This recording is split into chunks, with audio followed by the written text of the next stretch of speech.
A common situation that we see some healthcare clients face or experience is undergoing some sort of corporate restructuring or even changing its name. It can be a physician practice, bringing in a new physician, changing its ownership, or maybe even converting from something like a corporation to an LLC.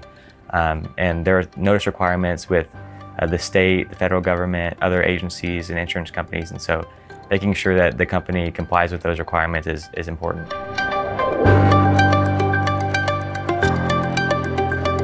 It's important that to plan ahead when a healthcare company specifically is looking to restructure, whether that's converting or merging with another company or bringing in a new physician owner. And a lot of these times that involves changing the name of the company. And whenever you do that, there are notice requirements and other requirements that insurance companies, that the state, IRS require, and there can be consequences if those are missed.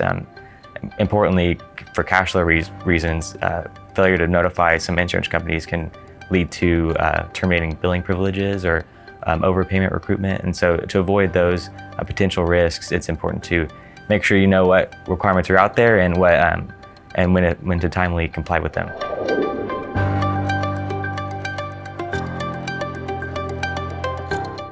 Whenever a healthcare entity or any entity wants to change its name, there are documents that they need to file with the Secretary of State, specifically in Oklahoma, the Oklahoma Secretary of State.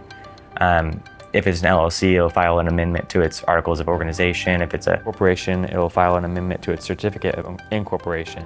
And then also there are other documents you can file if it's a conversion or a merger. The state requires those documents to be filed. If it's just a change in ownership, that doesn't necessarily require a form be filed with the state, but the company should look at its internal organizational and governing documents just to make sure that those accurately reflect the ownership. But in terms of a name change specifically, there are articles that will need to be filed with the state.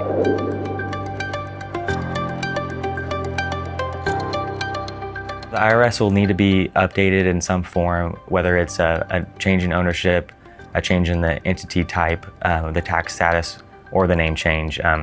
If it's the change in ownership specifically, you'll need to kind of consult with a tax attorney or a CPA to see if they need to file a tax election. Typically for a name change, companies can do it in a couple of ways. Commonly we see it just in the next tax return. But another way is to send a letter to the IRS requesting the IRS update their own records.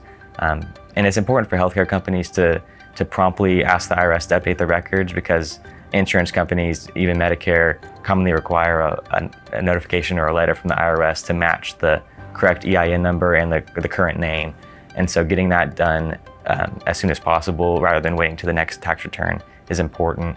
And one thing to note is that the processing time with the IRS can be longer than expected. And so getting that done as soon as possible is important.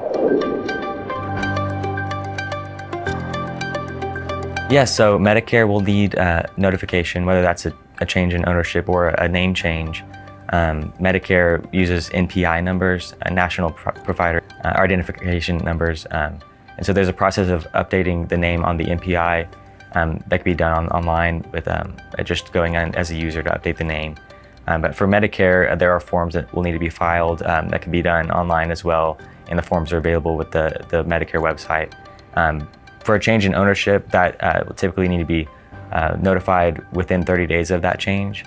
But for a name change, that can be done within 90 days after the name change.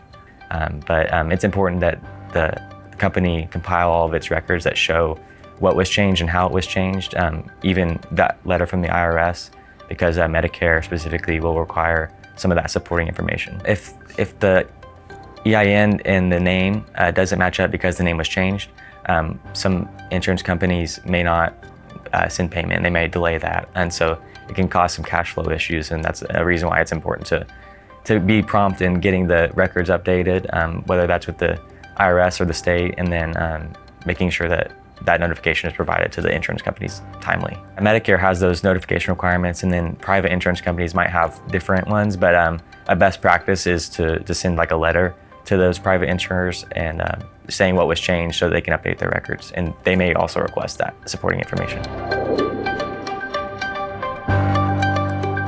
Because a lot of these notice requirements have timing involved and there are things that need to happen before other things, it's important to kind of go through, maybe even have a checklist or a calendar on what needs to be done. And that goes back to planning in front of doing a restructuring, bringing in a new owner, or changing the name of the company. So first is to actually do the change. And so that's usually filing documents with the state or amending any governing documents of the company, whether that's bringing in the owner, physician, or changing the name. The next would be to update the IRS because of that problem that insurance companies will need information from the IRS. So getting them updated as soon as possible is probably the second priority.